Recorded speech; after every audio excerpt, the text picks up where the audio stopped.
Hi everyone, welcome back to the Crossroads. This is the secret place where we meet each week to talk about the secrets of the blues. This week we're talking about creating flow when you play over blues changes. And what I'm going to do today is show you that solo I played at the beginning. Now, when you're playing over blues changes, so that's where you're soloing over each chord, you don't just want to kind of run the arpeggios. What I mean by that is, say you're playing A, you just don't want to go D, A. You know, it sounds a bit, you are playing over the changes, but it's got a flow, you know, you're trying to create music. So I've created a little solo for you here, and let's have a look at it. Now, just before we do, the chords we're playing over are blues in A, very simple blues in A, but with a quick change. So in bar 2, we're going to the D7, back to the A, and then the D,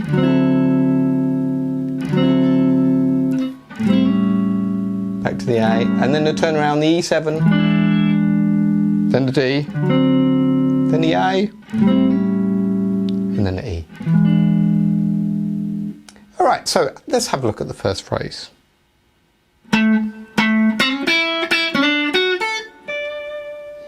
Okay, now, over this first A chord, we don't have too much time because the A7 chord is going to the D7 chord.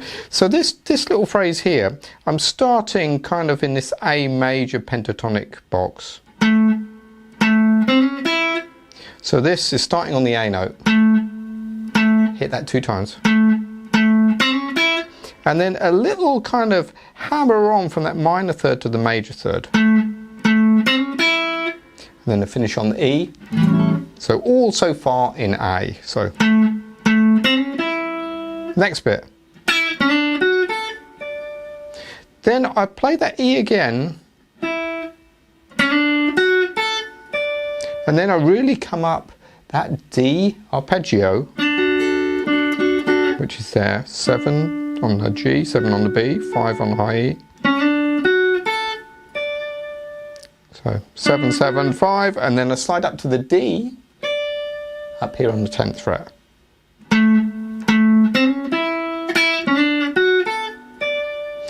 And what that does, it covers both chords, but with a little bit of musicality, so it's kind of floating above the chords.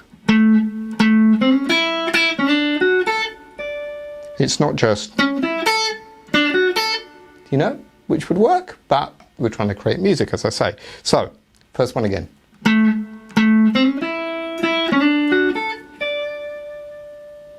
Okay, here's the next phrase.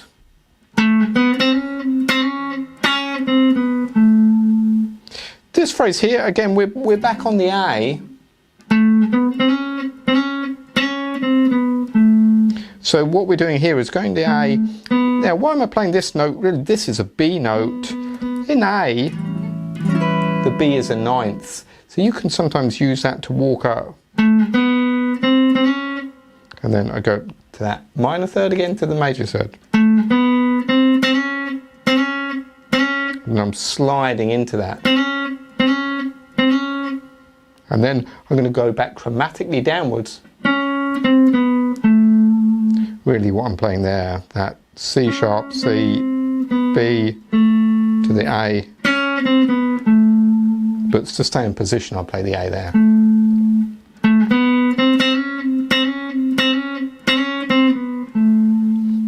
So it's up to you how you do that. You can hammer on or slide.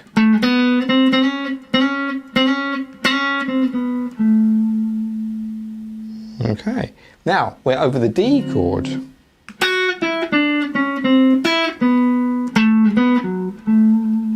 Now this lick here, we're over the D, so I'm thinking of the D7 arpeggio, alright? So I'm going 7, 5, okay? That's the third, that's the 9th, the E. Then we come down here D, C sharp and C. This is the C is the flat 7 of D7. See it in that chord there. There it is. Then I go back to that ninth, the E. Finish on the B. The B in D is the 6. And the 6 can make it sound kind of sweet, like a B.B. King type sound. That was in D. That was a blues lick in D. With that kind of 6 starting on the B there. So sorry, that was a mistake. And then I play this. So this is the A note again. The A is the 5th of D. Back to the 6th of B again. F sharp, that's the 3rd of D. Back to there. So if you think, sorry, really bad singing.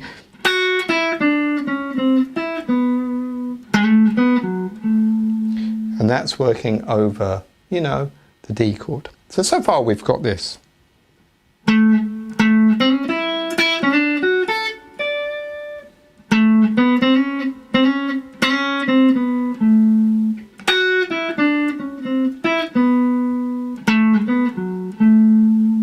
Then we have this lick.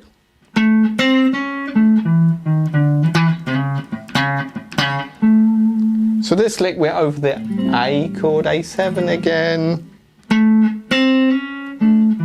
So I'm starting on the A, doing that trick I did at the beginning. And then 7 here, that's the A. The E note on the 7th fret, that's the 5th. That's the blues scale, 7, 6, 5. A blues scale. Back to the 5th again on the 7th fret. C sharp, which is the 3rd of A, finishing on the A, so theoretically kind of perfect.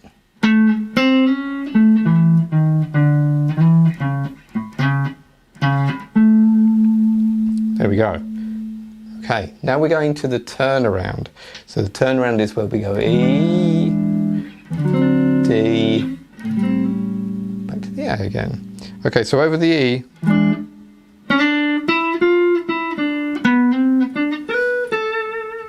okay, now, so over the E7, I'm playing this. Why do I do this? This is the 7th fret, the 9th fret, the 10th fret. In E, the D, which is this note here, this is the 7th. That's the E on the 9th fret of the G. Why do I play that? That's really out, isn't it? You know? Really bad. But that in kind of when you're playing over a dominant chord is this 7th chord here. Sometimes you can use what they call the flat 9, so you can think of that doesn't make much sense. To create a bit of tension, you know, you don't want to stay on that note, but you can move away from it. You can think of the flat 9 as just one up from the root note. So there's the E, that's the flat 9. This would be the 9. But this is the flat 9. So over the E, da, da, da, da, da. And that's it for the E, because now we've got to think about D7. And this is why this particular phrase is flowing quite nicely. Da, da, da, da, da, da, da, da. So.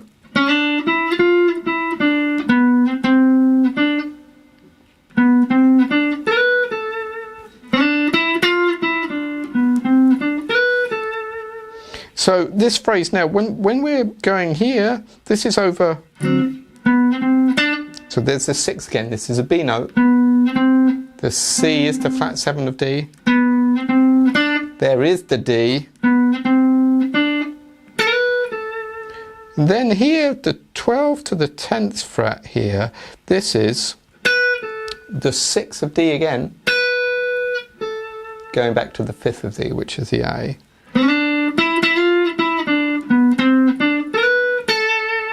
And then I'll play this.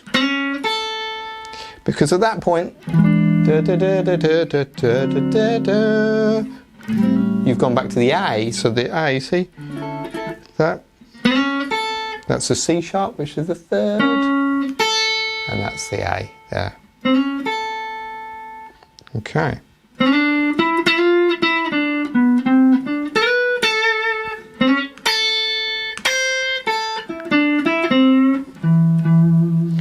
And at the end,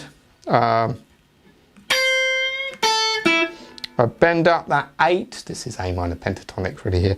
I'm bending up this 8. 5 on the high, 5 on the B. This is the A note. And the E note, the root and the 5th from A. And this note is the D. You can think of that the 11th if you like. You know, or you could think of it as in the pentatonic scale. Curl that a bit. And then this C note here. So we're always bending this minor thirded to the major third to make it sound bluesy. And then I finish on the E note because the chord progression goes back to the E.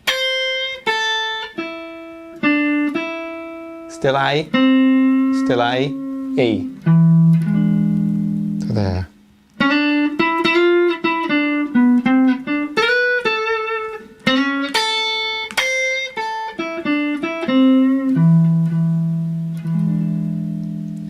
There we go.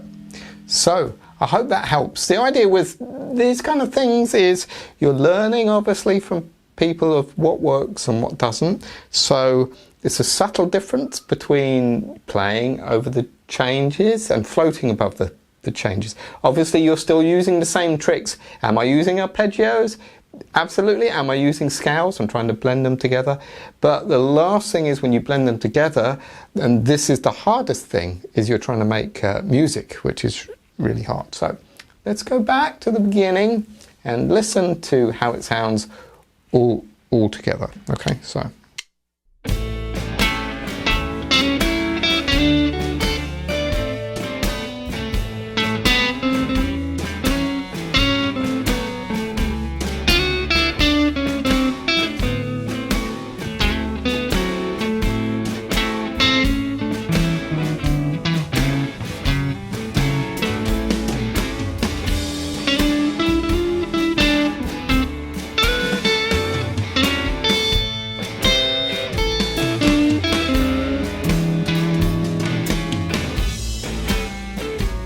Yeah, that's the whole thing put together.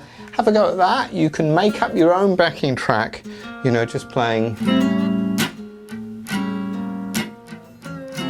you know, over the top. See how you get on. Let me know in the comments if that makes any sense. Good to see you guys and look forward to seeing you back at the Crossroads next week. If you've got any friends who want to come along to the Crossroads, bring them along. See you soon.